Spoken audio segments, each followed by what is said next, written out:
Hey everyone, Cadams Tech here.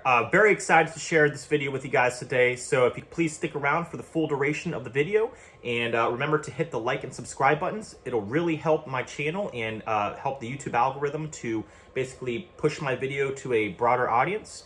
But today's video topic is how I would become a web developer in 6 months. I'm basically going to walk you through step by step what I would do if I were to start this journey with absolutely no knowledge at all. Okay, so the first point of this video is to have a strong interest and desire to learn code. There's nothing worse than being forced or feeling like you're being forced to do something that you don't enjoy doing. Everyone has moments like this, and it is a reality. But if you don't really enjoy coding, I definitely would not embark on the journey of actually pursuing a job or a role as a web developer. So definitely take a little bit of time to sit down and play around with the programming language or writing a few lines of code to see if it's something that you see yourself actually doing as a career. If you get that feeling of excitement and joy when you sit down and you write your first lines of code, then I have a feeling that this is the right path for you. But if you sit down and you write some code and you just feel kind of like meh about it, or it's not something that you really are interested in, but you're more interested in earning a big salary and having benefits and maybe having work-life balance, then this isn't the career choice for you, because you're just going to be miserable in your job. Trust me, I've seen it happen to several people before. I've seen it, and I've seen people starting the journey on learning code to get the job where it wasn't something they were interested in, and yet they're still trying to do it anyway. I've seen a lot of various examples about this, and it does not work out, trust me. On the flip side of this, if you do have a strong interest and desire to learn code and a passion for it, then learning code is going to be that much easier. You're going to have just a good time and a good journey learning to code, learning HTML, learning CSS, learning JavaScript, learning how to build responsive web pages, learning how to connect the front end to the server side if you want to go full stack or if you want to learn more about server side. There's tons and tons and tons of topics, and it's a lifelong pursuit as a software developer or web developer to continuously hone your skills and to learn new technologies. So if you're having a hard time with this right out of the gate, then burnout is just going to be that much closer for you down the line. So make sure to have a nice, strong desire and willingness to learn to code. It's going to make the journey a good one for yourself, and it's just there's nothing like it.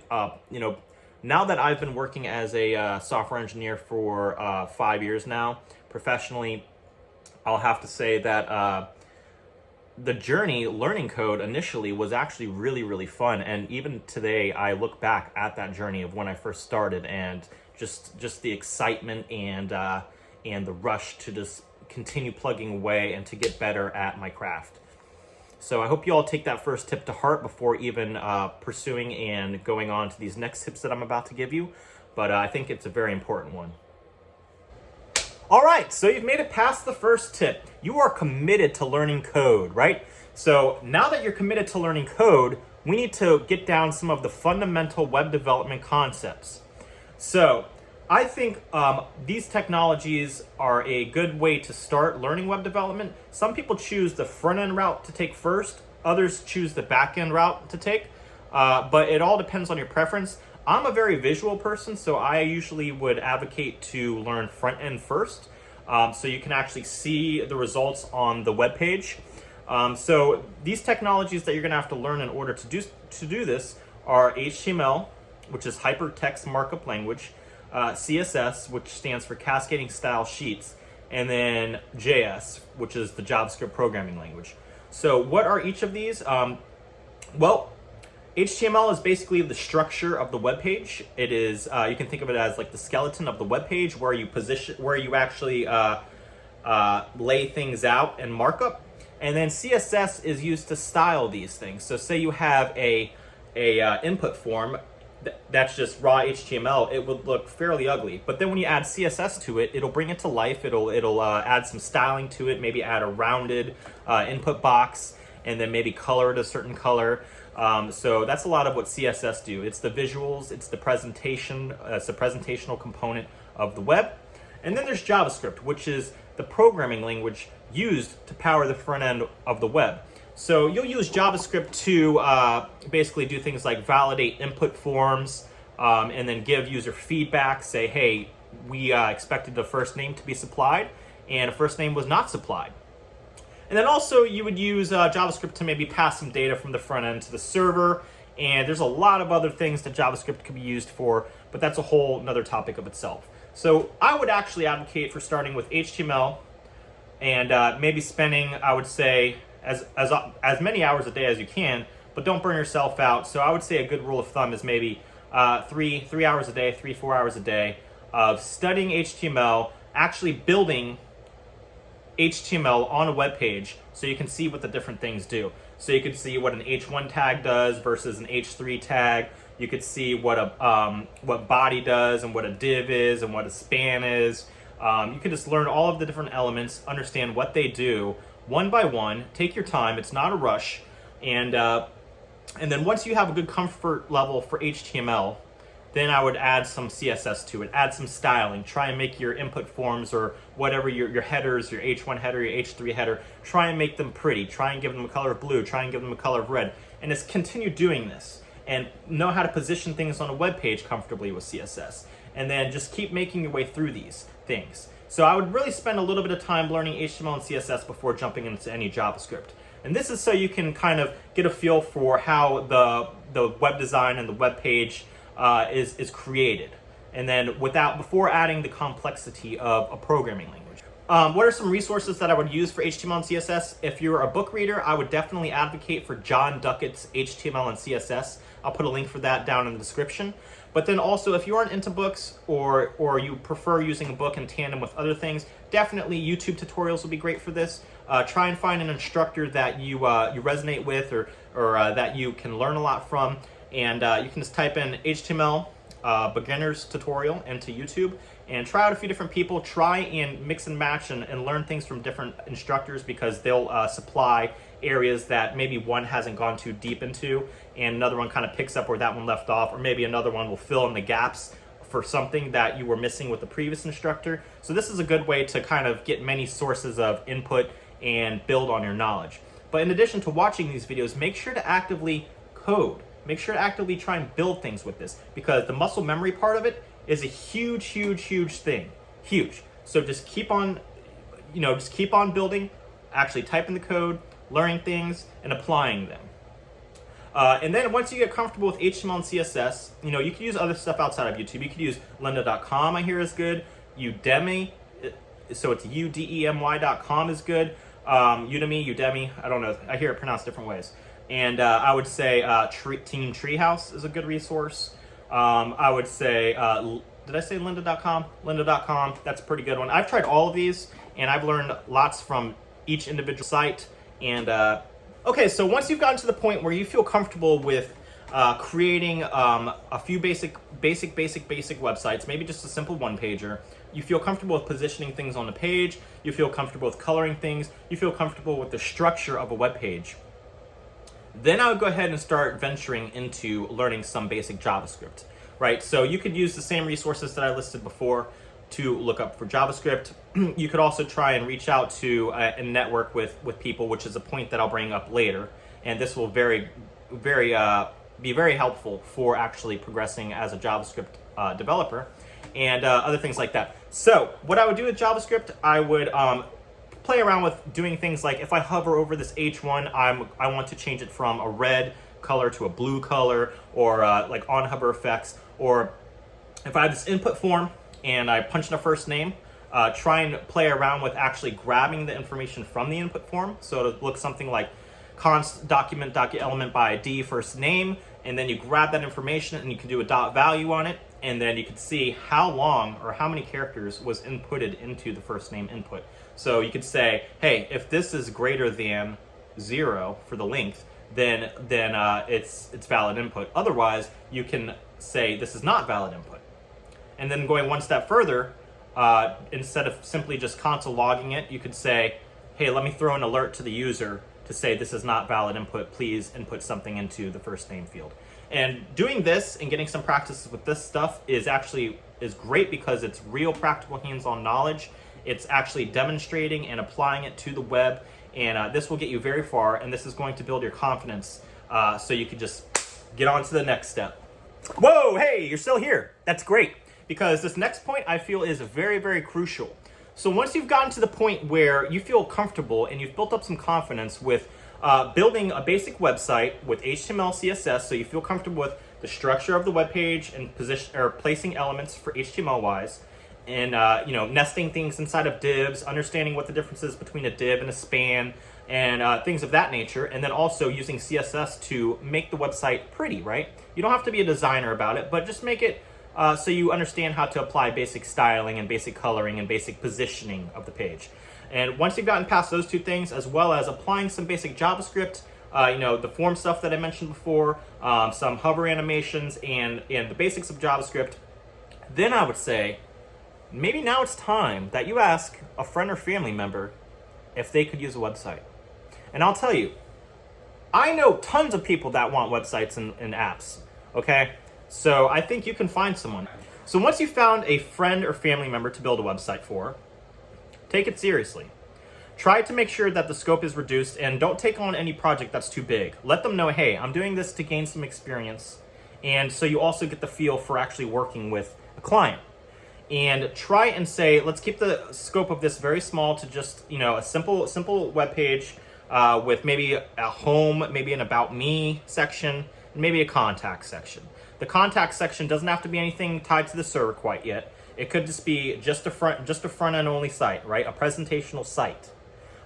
You could also optionally make it a little more complicated and wire it into a backend, but that's going to require additional time and research and investment in learning in different technologies, such as server-side programming languages, frameworks, and databases.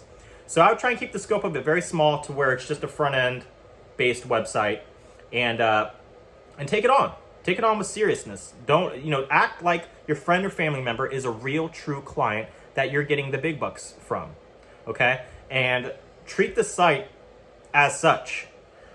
Try to set a deadline for how long you think it might take you to build, and hold yourself accountable to that deadline. So I'll go ahead and do that, and this is something that I personally did, and the approach I took, I actually did extend it to a server-side, a full stack application, just from, not only from the front end, but also I took on the server side as well using Node and MongoDB. And I built my uncle a lawn maintenance website, and he wanted a custom blog and an admin area, and I did all this from scratch. And at the time, I just knew front end, but it took me probably 100 hours or more to build that. So I did learn a lot from it, and it definitely made my confidence grow. But by doing this, you're not only getting real-world experience, but you are actually able to demo this to future employers. You can say, hey, this is something that I built freelance for a client. You don't have to necessarily say it was for your friend or family member. You can say this was for an actual client, because it pretty much was an actual client, that this is an actual client. You want to do a good job. So you can demo this project and show that you have the chops to go along with whatever, the position that you're applying for. All right, so for this next point, is to like and subscribe, please. It will really help my channel in the YouTube algorithm. So the next point is networking. So after you've gotten through those stages, you can go ahead and start networking. Start putting yourself out there. Try and attend meetups. There's this website called meetup.com, and maybe your area has local coding related meetups. This is a great place to go out, network with other developers, and try and get a feel for what it really is like to work and talk and code amongst other people that are interested in doing the same thing you're doing, or that are already working in the field doing something that you actually want to do. This is great because this will put you in contact with several people that in the future you may end up working with. You might not notice this now, but in the future you might actually end up working with some of the people that you have went out and networked with and attended events with and programming events with, and it's amazing. It happened to me. My current engineering manager right now, as well as my lead developer of my team, I met at meetups, and this was far before any of us worked together. But through networking and through attending these meetups, it opened up doorways. And I'm telling you, this is very, very powerful. This is a very powerful tip I'm giving you. So take advantage of it. I know some of you are, you aren't interested in going out and mingling. And right now during COVID, yes, that's hard. Okay, you don't have to do that right now.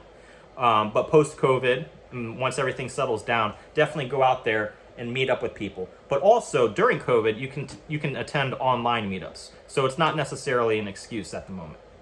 Okay, so for this next step, you have to update your resume. This resume needs to look nice. It needs to have some experience for what you've done in your freelance ventures. So you could say however long it took you to build the website for your friend or family member. Maybe even you took on some additional clients since the friend or family member. But you need to put that you freelanced from X amount of period to X amount of period. And put that time lapse from whatever through present. You're a freelance developer, right? Because you have been doing some freelance work. You're legitimately doing some dev work. You have some dev experience. List this on your resume, right? And then also, maybe you can link to a personal portfolio of your own. And in your personal portfolio, you have linked the website that you built for clients, or several websites that you've built for clients. This is a great way to link everything together. You linked it from your resume to your personal portfolio, and you can link your personal portfolio site to your resume. And on your personal portfolio site, you can have portfolios or projects that you've built. And during the interview process, you can actually show this to the person interviewing yourself. You can say, hey, I'm proud of this. Can I show you this, something I recently built for a client? This goes a long way. How do I know this? Because this was something that I actually did, and it really worked. It really, really worked. Which brings me to my final point, which is to actually go out there and actively apply to jobs. Having done all of these steps and updating your resume is not going to do any good if you don't actually apply to jobs, or at least try and drum up some more freelance client business. So what you want to do is go out there. You can use Indeed. You can use there's several websites. I think there's like, I don't know. I actually really like Indeed.com. So I definitely would apply. You can upload your resume to their platform, and then when you see jobs that you like for developer jobs, you can actually just apply and one click drop your resume in there. Some of them have you do coding questions and challenges, but by actually interviewing and trying to get that initial interview, you'll understand what the process is like to actually solve coding challenges. Some places will ask you more theoretical questions that are more like computer science based, and then other places might ask you practical questions that are things that you have done simply from building websites, right? So both of these are a fair game. I would definitely try and spend a little bit of time studying up some common questions that you might be asked when it comes to applying for a web developer role. But typically front-end positions are more hands-on and you just write code. And back-end positions can sometimes get into the algorithm type of territory, or maybe more computer science-based concept territory, and that's fine. And then sometimes they don't. Sometimes it is a practical hands-on type of exercise too. Sometimes they use both. Sometimes they'll give you theoretical questions as well as practical. But typically how the interview process works is you might have 3 interviews. You have a phone call interview, try and weed people out. If you pass that, then they will try and set up an interview for on-site. So, these days it might be through Google Meet, or it might be in the actual physical place where you meet up for somewhere. And then after that, then they usually have some kind of for the third interview, they usually have something technical. They usually have a technical challenge. And then once you make it through all 3, then you're usually golden. Some places might have more interviews, some places might have less interviews, but typically I find it's around 3. Phone, on-site, and then more of a technical interview. All right, thank you guys so much for taking the time to sit through this video and watch the entire thing. Please remember to like and subscribe. You can share the video with people that you might know are interested in web development. Drop some comments down below. I'm definitely going to try and create a lot more content like this, so I hope you all enjoy it. And it's awesome. So thank you guys so much. Can't wait to see you guys later, and see you later.